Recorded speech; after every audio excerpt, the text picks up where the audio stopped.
Hopkins, MD in the state of Illinois. I trained in pediatrics and rehab medicine, and I ran an pediatric emergency room in the inner city.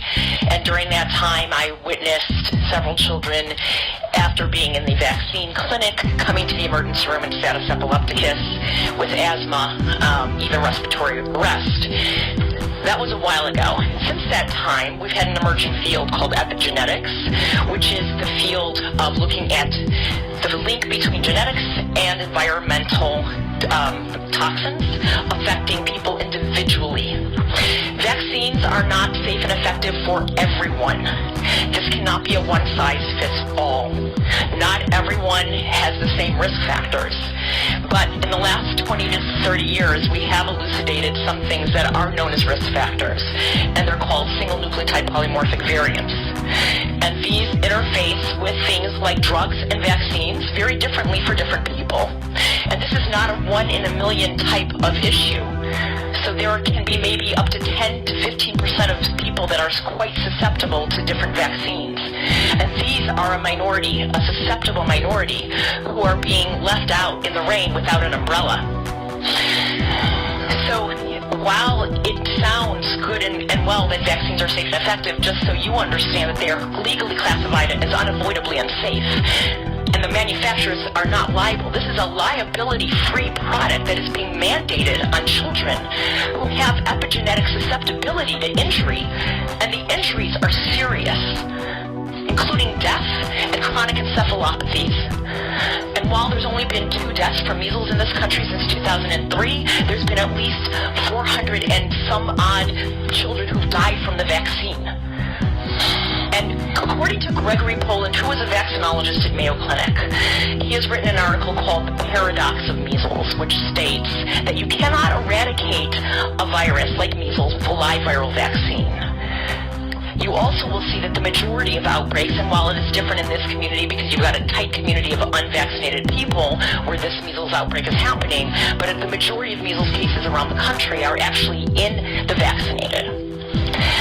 So this is a complex picture. It's not one-sided. There's a lot of gray areas. It's very complex. The last panel would have you believe that it's not complex, that vaccines are safe and effective, and the vaccine prevents measles, and that if everyone's vaccinated, there won't be measles, and that is not true. The largest outbreak that New York City has ever seen was just a few years ago, and it was started by a 22-year-old recent recipient of an MMR booster. And 35 to 40 people who had all been vaccinated got a vaccine-strain measles. In Corpus Christi in 1983, there were over 400 students who had all been vaccinated, 98% vaccination rates, 97% of which had antibodies, memory antibodies, and they still got measles. This is not a clear black and white picture. And if you eliminate exemptions, we all know how difficult medical exemptions are because the requirements for medical exemptions are lagging about 30 years behind the science of the epigenetic risk factors. So if you eliminate these exemptions, you are basically making a large minority of people susceptible to very serious risks, including death. Thank you. My name is Dr. Brian Hooker. I hold a PhD in biochemical engineering from Washington State University. I've been a research scientist for the past 28 years in the field of biotechnology, and for the past 10 years my research has focused primarily on the epidemiology around vaccine injury. I am also the father of a 20-year-old son who was injured by his infant vaccines.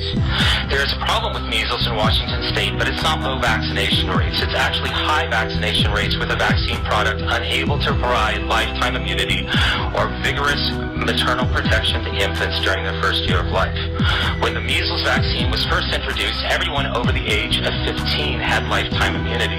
In developed nations like other communicable infections, measles was no longer dangerous because of adequate nutrition, sanitation, and access to health care.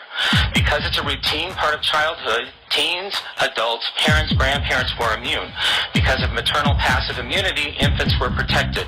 The death rate due to measles in Washington State in the 4 years prior to the introduction to the measles vaccine was just 1.4 in 10,000 1,000 cases. Even 100% vaccine uptake would not eradicate measles. Pushing vaccination rates up even higher with a flawed vaccine product is not the answer. It was reported in the news and provided to legislators that in Clark County there was a 22% exemption rate, but this is based on the voluntary and woefully underreported immunization information survey. The current personal belief exemption rate for K-12 for the MMR vaccine in Washington State is 2.9%. That's based on the Washington Department of Health student survey. Vaccination rates for kindergartners for at least one MMR vaccine are at least 93%. Washington State has achieved the public health goal of very high vaccination rates, but is ignoring the unintended consequences. The SB 277 experience in California, that's where I live now, where personal belief exemptions were struck down in 2016, has not led to 100% vaccine compliance even within the school system. Removal of the personal belief exemption has served to alienate parents, leading to an exodus from the school system as well as from the state, and placing school districts in the untenable role of vaccination enforcers. An additional 1% within the school are still unvaccinated. As Dr. Bart said, the Supreme Court in Bruce Wisworth versus Wyeth called vaccinations unavoidably unsafe, and the scientific literature shows an incidence of vaccine adverse events that is dangerous in light of the proposed mandate. Over the past 10 years in the U.S., there has been one reported death of the measles. During the same time period, there have been, just in that 10-year period, just from the MMR and MMRV, there have been 105 reported deaths. As legislators, you are feeling pressure to protect infants and others susceptible to poor infection outcome. I also want you to think about my son and many others who trusted the Washington vaccine recommendations and now face a lifetime of debilitating illness. Thank you. Hi, I'm Robert Kennedy. Please excuse my voice, which should get better as I speak. I have a lot of sympathy for those of you who are sitting up there and trying to parse through the noise and try to nail down a set of facts that we can all agree on. And I think that's one of there's two issues for me. One is the ethical issue that you have to decide on. Is it in this country, having signed the Nuremberg Agreement, the Geneva Convention, and the Oslo Agreement, do we want to be a country that forces children or parents to engage in risky medical interventions without informed consent? Number two is the issue is, will mandating this vaccine cause more harm than good? And I would say you've heard a lot of different facts here. You heard a fact a couple of minutes ago that I saw on CNN this morning that said that 2 people out of every 1,000 who get measles die. Well, the CDC's data says something different.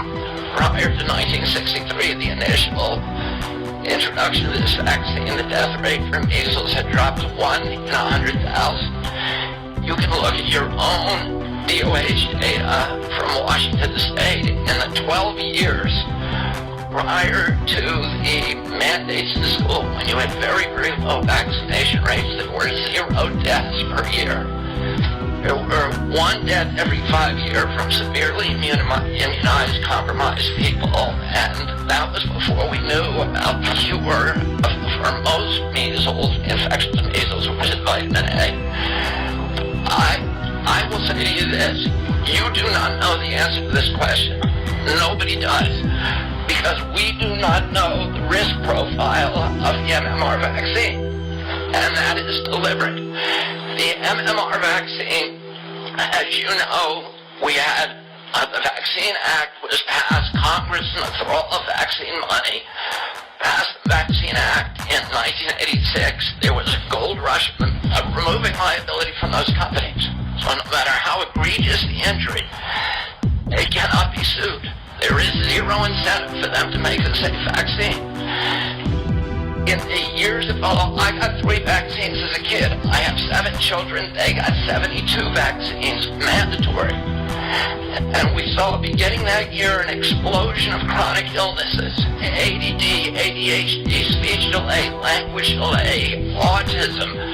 food allergies, autoimmune diseases, rheumatoid arthritis, Guillain-Barré syndrome.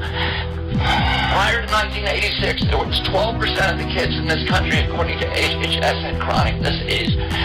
Today, it's 54%. And I'm just going to make this one last point.